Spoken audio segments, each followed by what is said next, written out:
I wanted to talk about what I'm teaching in the grad course around transnational social work because I do very strongly feel that it is something that the school should take on board as a school. And I think people do in different ways and places. This is not a judgment on that, but it's not collectively done. And for the last 15 years or so, I've been involved in doing research on global poverty, which takes me around the world, 19 countries. And if I embody transnationalism, being an immigrant Muslim woman who was born in East Africa but of Indian ancestry. But the poverty work brought home to me how we are not present in each other. That when we talk about international work or when we talk about work, people out there, that somehow our responses tend to be like they are out there and not here.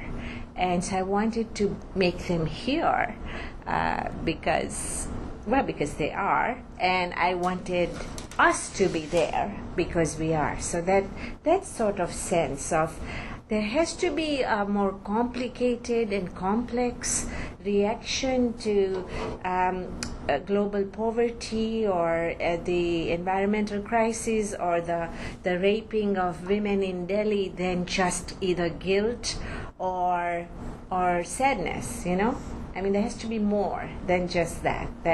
And so I decided I should start with my students. And in fact, one of my students just submitted a paper that's so amazing. She did such an amazing job of looking at the live-in care program, which the Canadian government has institutionalized for a while now. And she did the exact kind of thing I had envisioned, where it was not just about these poor migrant women who come here. It was about them, it was about us, it was about how we understand care, it was about what are the push factors for them and how in so many ways they're similar to the pull factors for us, etc. So it makes me feel like, okay, something is really working here. So today I just thought I'd talk about the course, really, because I thought it was the best way to ground my presentation, and I didn't want it to be too long. But of course, that's always a problem with me. So tell me to shut up in however nicer way you want to. Rhonda, whenever you want to.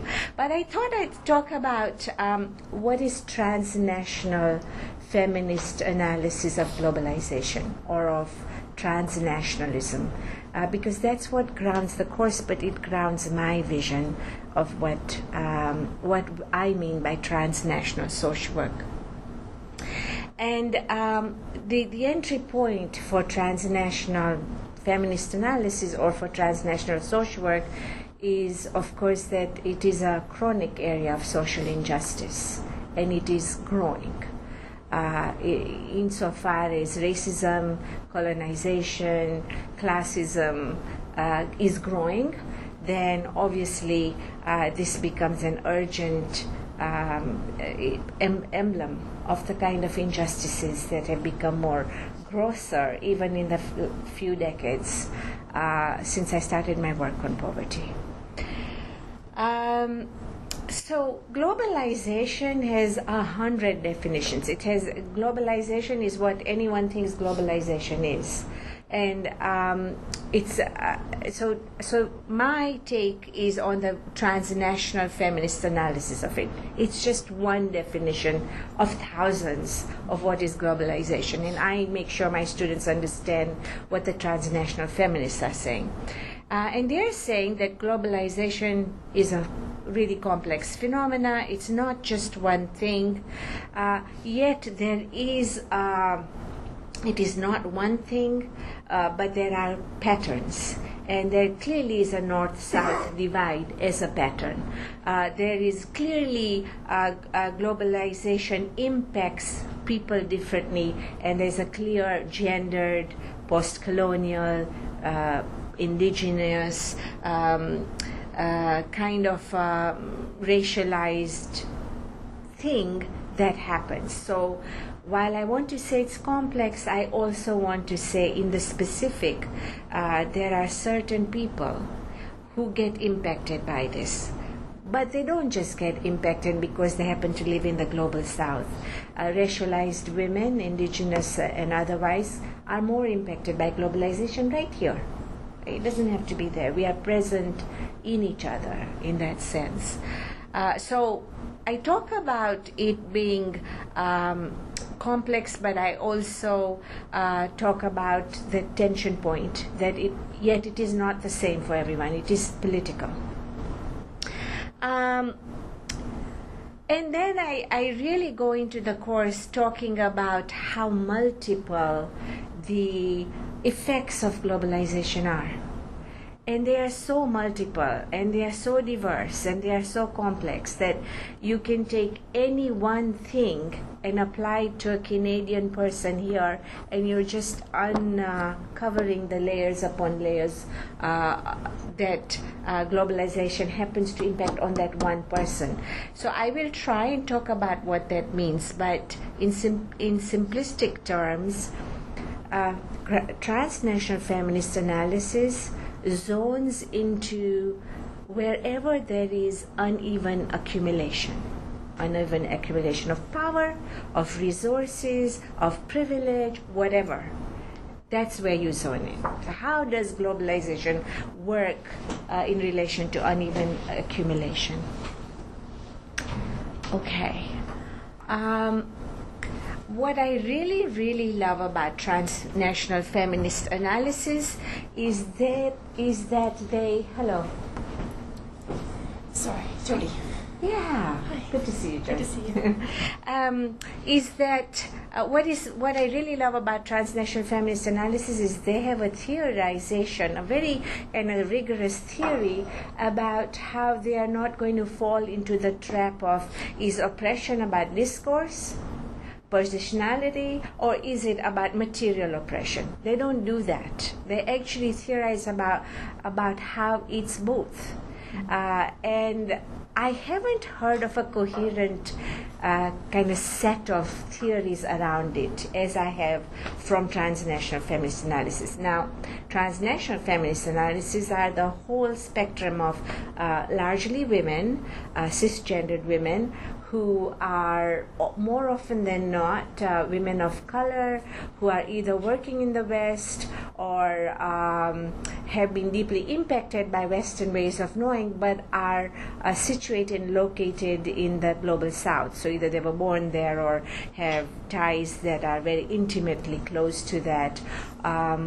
Transnational feminist analysis is also within indigenous women's writings when they talk about the fact that there are many nations here and that indeed they are transnational because they have never accepted the idea of a monolithic nation state, that is the colonial state.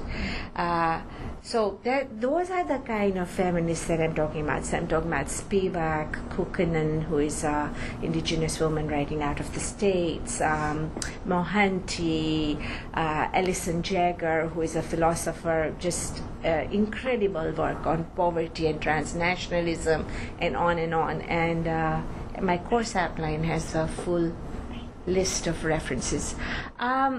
Okay. The whole point about transnational feminist analysis, if I to collapse it, is in this idea that while it is very intersectional in nature, we have to worry about globalization because injustices are simply not contained within nation-state boundaries. It is impossible to take up oppression as we do in anti-oppressive practice, as I have for many years, as though it was only national. it's not national anyway. I mean, when we talk about anti-oppressive practice in our courses, we talk about indigenous nations within this nation. So it's already transnational, but transnational feminist analysis make that obvious. And that is the kind of entry point of their analysis. So it looks at structural economic analysis, transnational feminism, but it also looks at discourses, ideologies, the main one being neoliberalism, that accompanies the present expression of globalization. So globalization is not just economical, it sure is, but it's also ideological. Okay, unfortunately, Michelle doesn't have the PowerPoint. Okay, so the other point about transnational feminism is how it keeps challenging binaries. This is not a new thing. Feminism has always challenged binaries, but transnational feminism challenges particular kinds of binaries that develop the work of feminist analysis. And in this case, they challenge the idea of national, transnational as two opposing poles. Material injustice versus ideological injustice. They challenge the binary that this is somehow, two opposing poles. And I could actually go on, and will, as I go through the course, you will see how other binaries get challenged in transnational feminism. The other thing, and I kind of already said it, is that I really I feel like I'm so much at home with transnational feminist analysis because of their intersectionality. We talk about intersectionality, and in anti-oppressive practice, we have amazing writers like Shirin Razak who talk about intersectionality, but transnational feminism does it. It never talks about just the economies of injustice. It always brings in race, gender, geography, colonization, over and over and over again.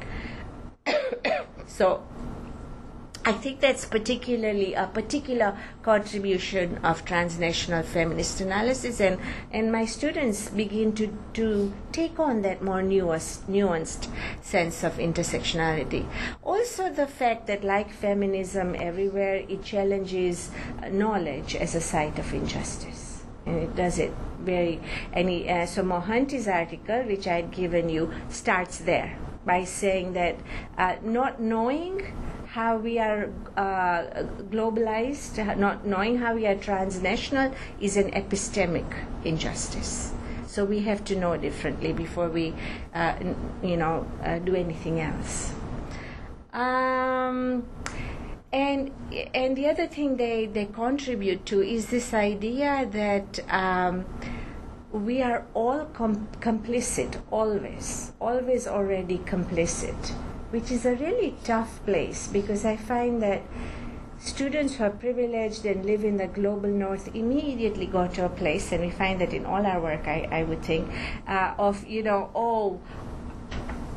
so sorry that I'm contributing to this, and how can I change it? And it's there again. It's not present in their present. And I keep reminding them that I'm complicit. There is nobody that's not complicit. And if we could just free ourselves from the desire for this innocence, which keeps coming up in different ways, then we can really engage in transnational analysis that's not, again, back to how can I save the world? How can I be guilt-free? Yeah.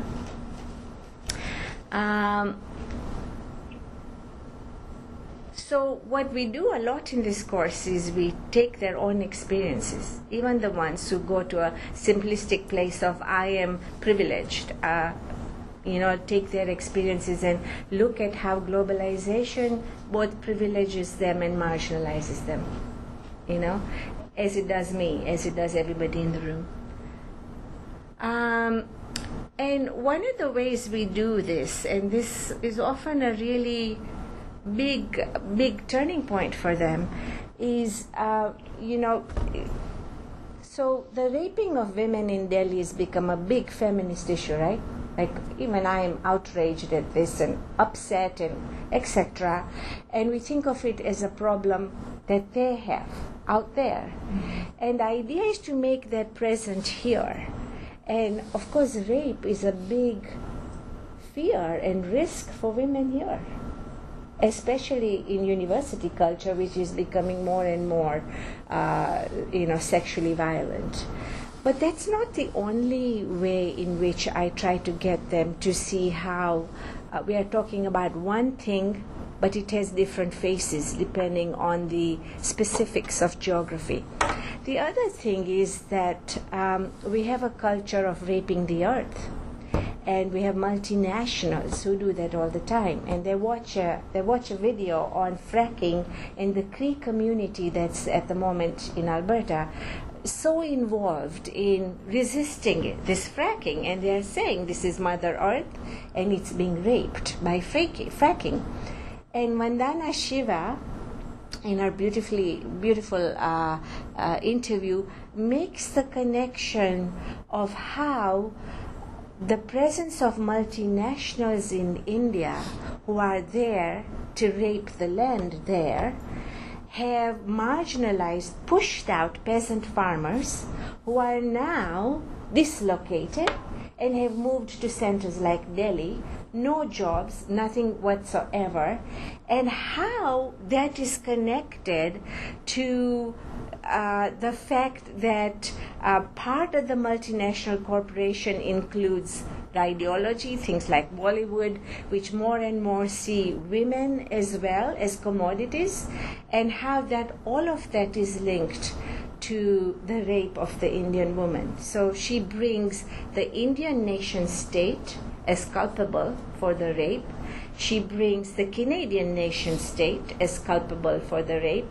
And she draws attention to the fact that the rape is not just of the women, but also of Earth. And she also reminds us, women, of the fear in which we live in about being raped or sexually violated, say when it's dark at night, no matter where we live. So it's that kind of intersectionality, that kind of making the present for each other.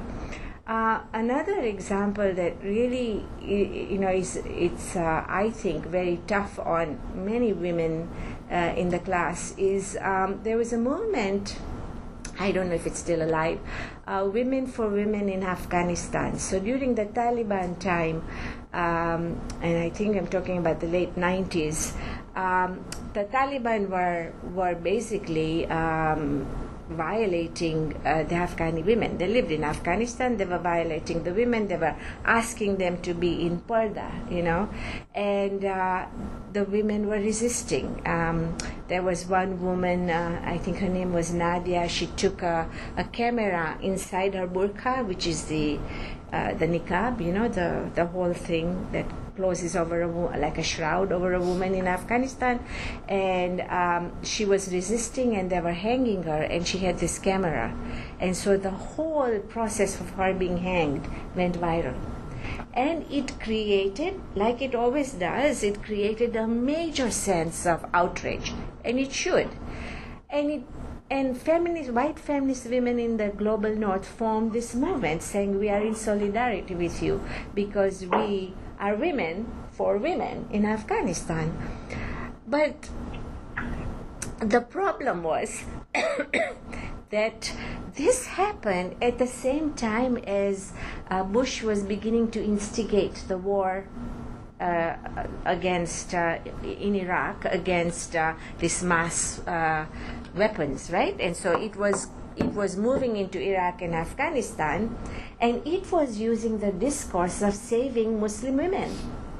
So you have this complicity going on, where if you are going to be a woman here who is using the same discourse to save women in Afghanistan, who are you in bed with? Sorry to take that analogy right to the end. So, students start really reacting. It's like, well, can't we do anything for women out there? And my point is that there are women here. And why do we want, and what are we doing when we are saving women out there? What are we doing? What is the injustice there? So I don't know if that makes sense, but what I'm trying to do is show the complicated ways in which we are interrelated, the complicated ways in which there is no innocent position, and the complicated ways in which we are actually present in so many multitude of ways that we don't think we are present. It ended up that the Afghani women resistance movement asked for women in Afghanistan to stop, because it was actually hurting their cause, because their men were being incarcerated and killed in the name of saving them. Right? So, is that connection clear with what I'm saying in terms of, is it making sense? Yeah. Okay. Okay, and then the other thing about transnational feminist analysis on globalization is their post-colonial and anti-colonial analysis. And it goes in the face of how globalization is normatively discussed today. So today people write about globalization as if the nation state is now in demise. It's now not got as much power because we are a globalized world. Multinationals, after all, are not controlled by nation states, etc. Transnational feminists do an amazing job of showing how nation states are more fully in power than ever before.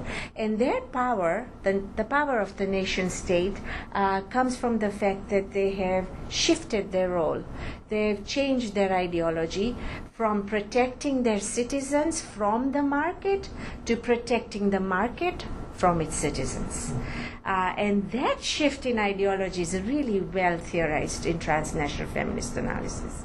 What does that mean? How did it happen? So they look at how nation states play an enormous role in these transnational institutions like the IMF, the World Bank, in NAFTA, which is a nation state doing a trade agreement with other nation states that really, really hurts all the citizens. Like it hurts Canada, it hurts the US, and it hurts the Mexican, in all three cases, the working class. It hurts them terribly.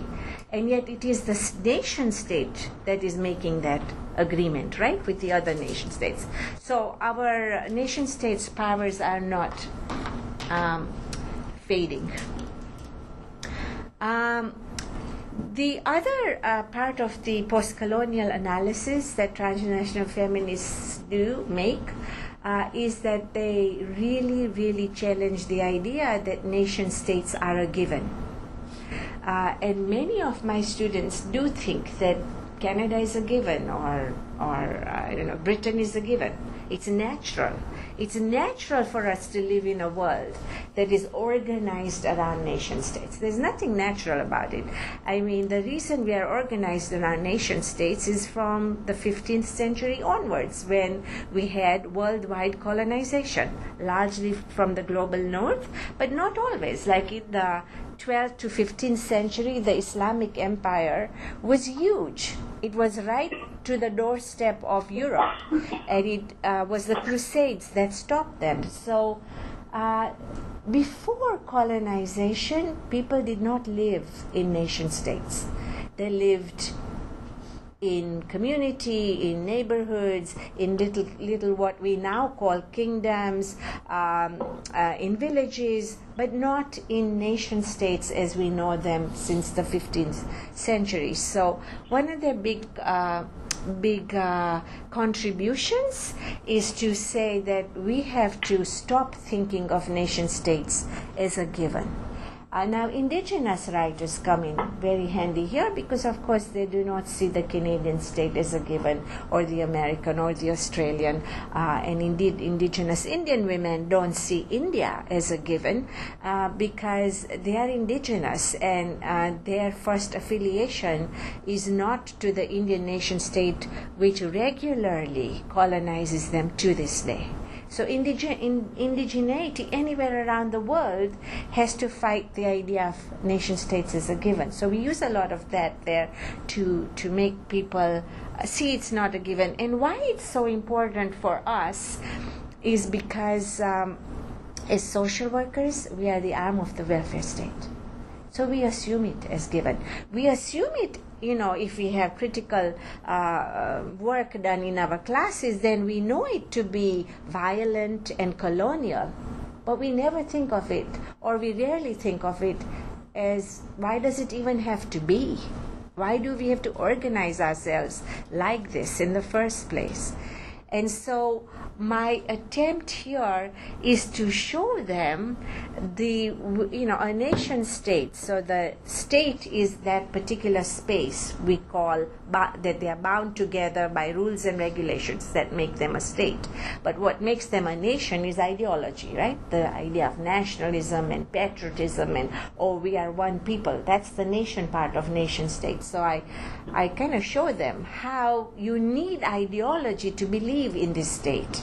You can't believe in this state by itself. You need the ideological apparatus. And what are the tools of this apparatus? Any situation where it is not natural. So, for example, masculinity. I remind my students, so much effort goes into by cisgendered normative men to ensure that nobody forgets that they are masculine, right? Because they have to guard against this, right? Same with women. The cisgendered normative woman, whoever that is, has to expend so much energy and money and, billion-dollar hair industry and billion-dollar, makeup industry to ensure that everybody knows that a woman is not an in-between, right? Similarly, the nation state expends enormous energy to make you believe it's a given. And how does it do it? So it does it through propaganda. It also does it through bordering its boundaries. More and more, you find that. And so we look at the Canadian immigration policies and refugee policies, and we really examine how unjust they are. And what are the tools that the nation state uses to enable that to happen? And it's an ideological tool, and there's only one word for it. It's called fear. So it uses fear to talk about our nation state is unsecure because those immigrants, particularly lately, those Muslim immigrants, they are terrorists. They are a terror to our livelihood. So we can abuse any kind of human rights in the name of fear. And we do. Our refugee policy is in direct contravention to the UNHCR, to the United Nations Commission of Refugees. But even worse, we're doing it in harmony with all countries of the global north. It's transnational in the sense that Europe, all over the different countries of Europe, Australia, Canada, and North America have the same refugee policy. They have detention centers everywhere. They have the idea of this fear everywhere. They have a common discourse. And now they are actually consciously and deliberately talking to each other and saying, they're calling it harmonizing our immigration policy. And what they are saying is, if you let them in, then you are breaking the code that we are working under, and they'll all come to you. So every country is saying, we don't want them all to come to us. So they're all working in unison to say the same things, to have the same policies, to keep people out.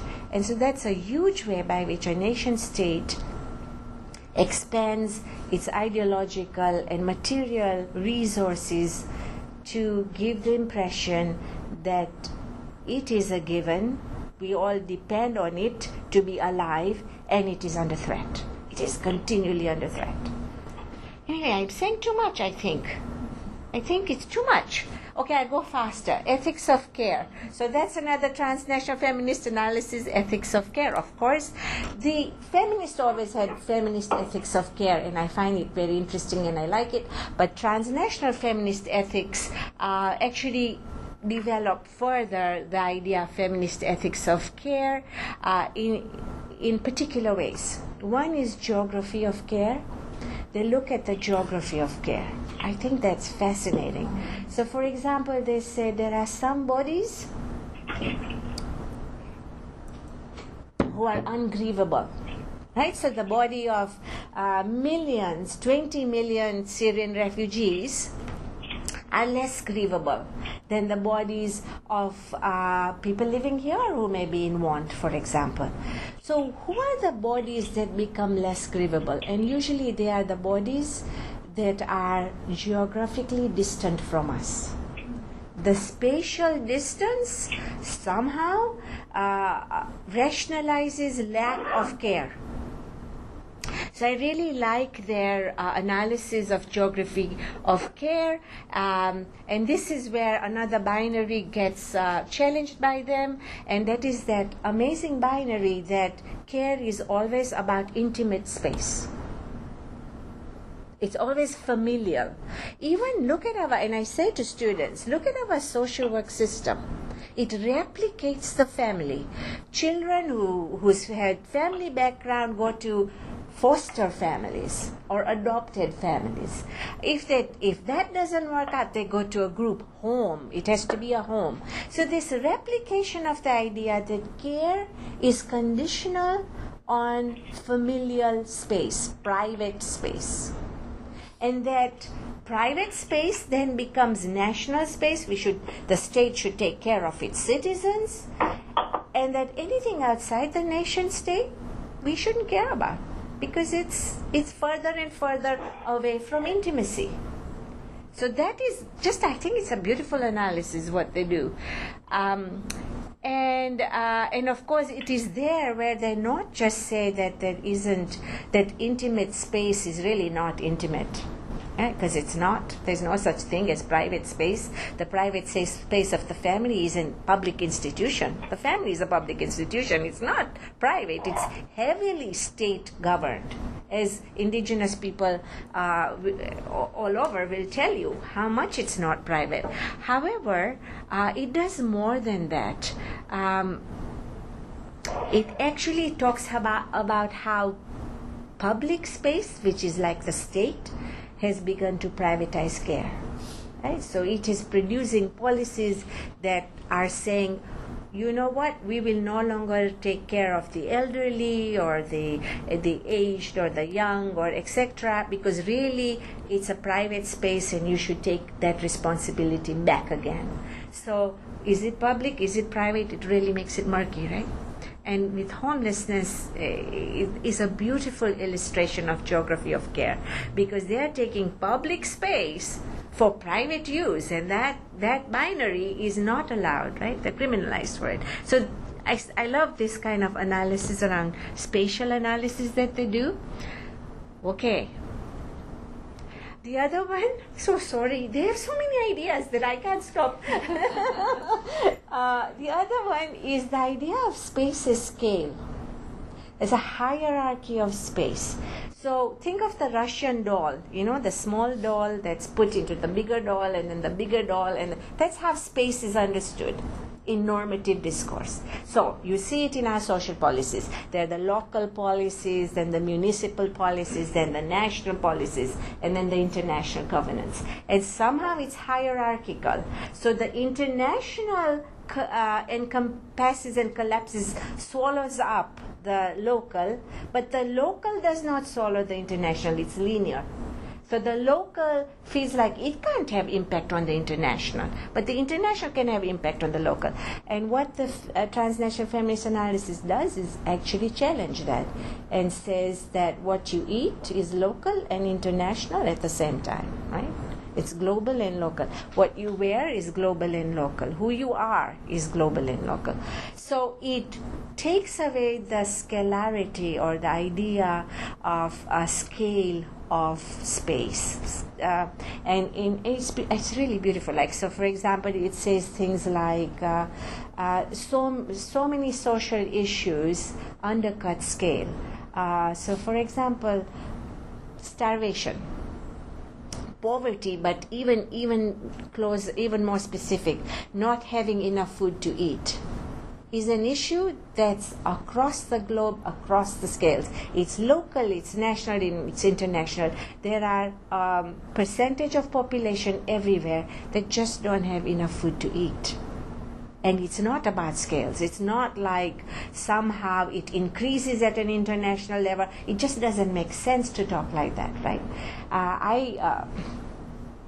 Do you have time?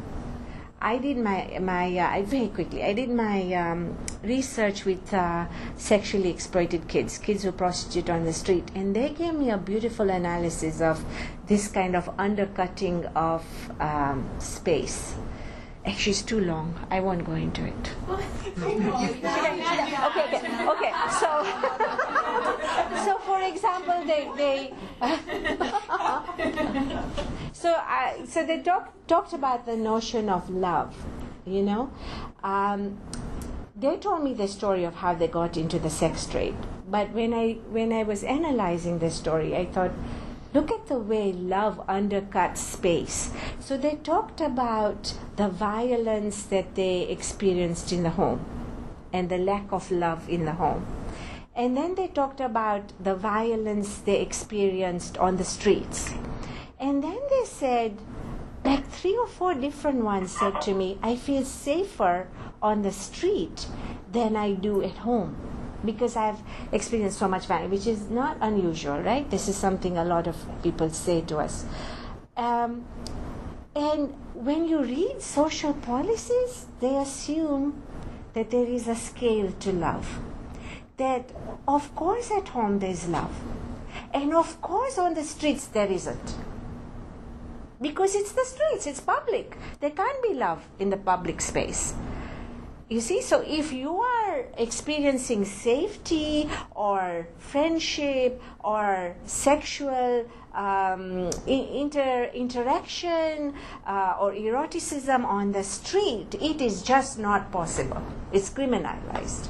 Because at that scale, there cannot be care.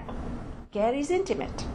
And they're telling me, I went on the streets to find care.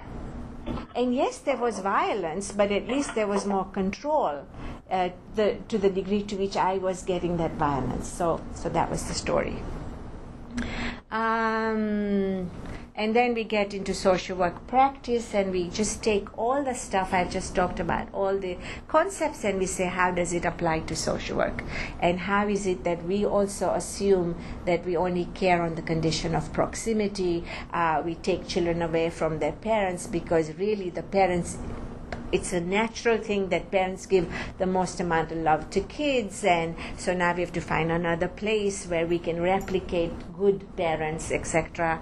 And then and so we pick up, and I didn't have time to go through it, which you're probably thinking, thank God, but we pick up on every single issue that Transnational Feminist Analysis says that I have covered to date, and say, so how does that affect social work? And we do it all the way through, because all of that affects social work, right? All of it, how we look at the nation state, how we are an arm of the nation state, how we think that care is conditional on proximity, how we assume that care stops at the borders. We do that. I mean, we who work with immigrants do that. And there are so many studies that show that social workers buy it hook, line, and sinker, that really these immigrants come and take our jobs. These immigrants, this and that. Their countries are responsible for them, not us, especially illegal immigrants. Like illegal immigrants, social workers, I think, have a more hardened view than the common public does, from all the studies I've read. Like they're even more about securing our national boundaries than the common public does, which is so scary, right?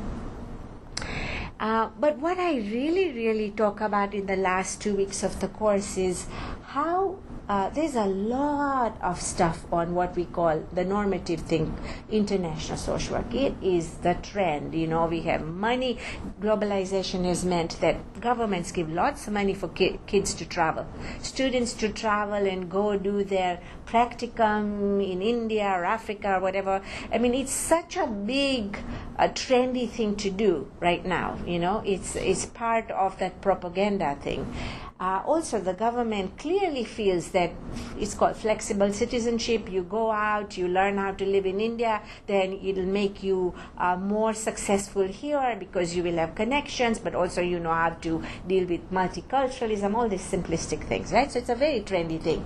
And international social work, unfortunately, has picked up just the mainstream discourse. I would say right now, the level of critique of international social work is probably at the level of critique of normative social work practices in the 80s and 90s, before feminism, structuralism, and then anti-racism, and then anti-oppressive practice and decolonizing practice came into the fore. It's that far behind. It just totally assumes that if you're doing international work, you're going there, somewhere. Not here. It totally assumes that we have to help them. They are fearful. They are at risk. When you go there, you know what international social work does when it actually gets students prepared to go to do their practicum around the world? They tell them, we're going to give you classes on how to be safe. So it's assumed that there is unsafe. It's risky. And there is always backward. And we are always saviors. We are going to help. And so we bring that apart and we politicize what care means, and we take transnational analysis to do that. And we talk about international social work as part of the neoliberalizing project. Just as social work is a liberal project, international social work is a neoliberal project where they are trying to make us citizens of the world, to help the poor, to use this idea of scale, of nationhood. And I end by saying that the knowledge level of international social work is an epistemic injustice, and that we really have to change it, which is why I have brought it to your attention here. Boy, any questions? Got it now. You got it? Good. You can teach it next year.